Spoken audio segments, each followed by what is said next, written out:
Lieutenant Elle Washburn, and I'm the Body Camera Program Manager. I've been with the San Jose Police Department 22 years, and for those of you doing the math, yes, I started when I was 12. But if I may share something about myself with you, I love the city of San Jose, I love my department, and I'm very thankful that you had me here tonight. As you know, there's a nationwide movement to bring body cameras to law enforcement today. San Jose is not unique.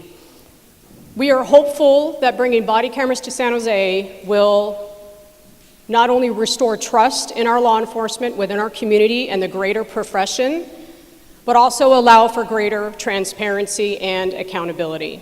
And we're going to talk a little bit about that tonight.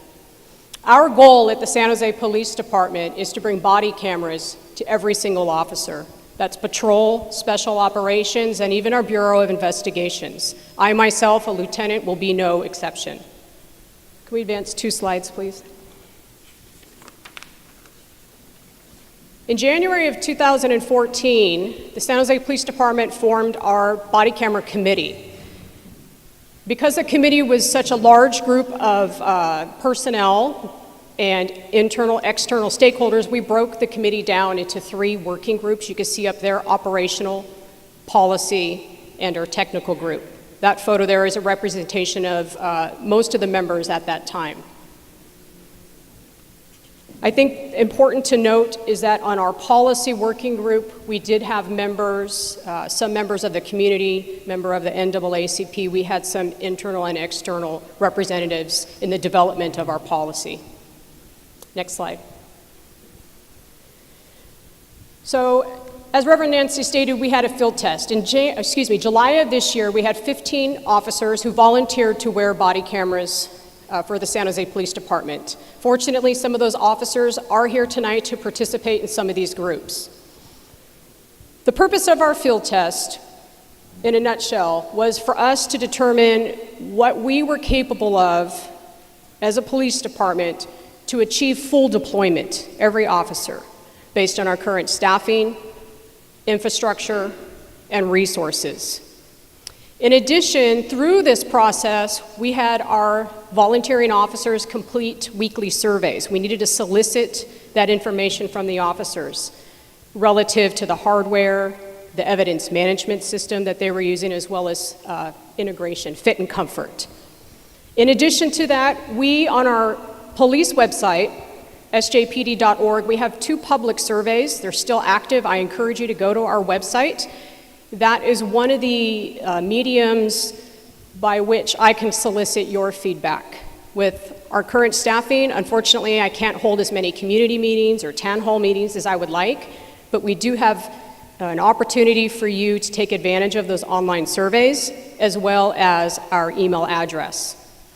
And usually, we're pretty responsive to that email. Usually within 24 to 48 hours, we're able to respond to questions or concerns about the program in general, or specifically the policy. So where are we now? That last bullet point there, we're in procurement. What that means is we are still in the process of purchasing the body cameras, but we are in fact in the final stages. My expectation is that by the end of this month or early next month, we're going to be making our notice of award, and the department and the members of our community will know exactly which vendor we're going to be purchasing our cameras from. Our goal is to make that information publicly available and educate the public on what it looks like, what to expect, and to continue to educate on our policy. Next slide, please. So our next steps are simply this. We at the department are working on our build-up. Really what that means to you is we're getting ready, right? We're getting ready to procure roughly 1,000 cameras, because we're also going to put them on our reserve officers. We are working on our policy. I've said it before and I'll continue to say it. Our policy is a work in progress. I think it would be incorrect to state that we think we got it 100% perfect the first time. You can get a PhD in public policy writing. It's a challenge. There are areas in the policy that we feel we could do better.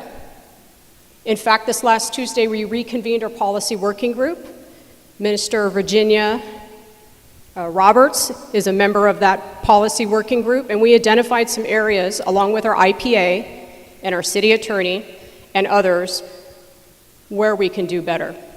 So I put that in this overview just to let you know that that is something that we're looking at, and we plan to deploy with body cameras, continue our internal and external dialogue and outreach relative to the policy, and after 6 months of deployment, while also identifying best practices, we're going to go back to the table with the union and make some recommended changes to our policy.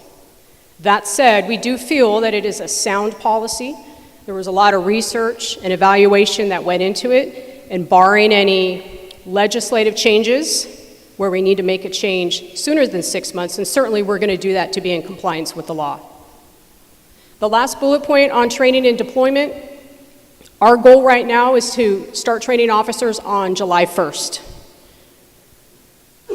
That is a bit of a moving target through the procurement process. We do have to wait for contracts, city council, the standard procedure when procuring such a large purchase, but that would be our goal.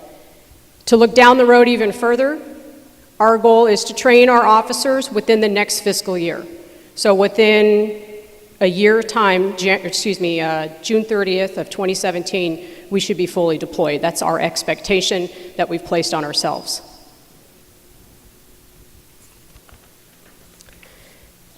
My last slide here before we get into some questions is I leave you with this quote from the PERF Executive Director, and I think it's rather fitting for tonight.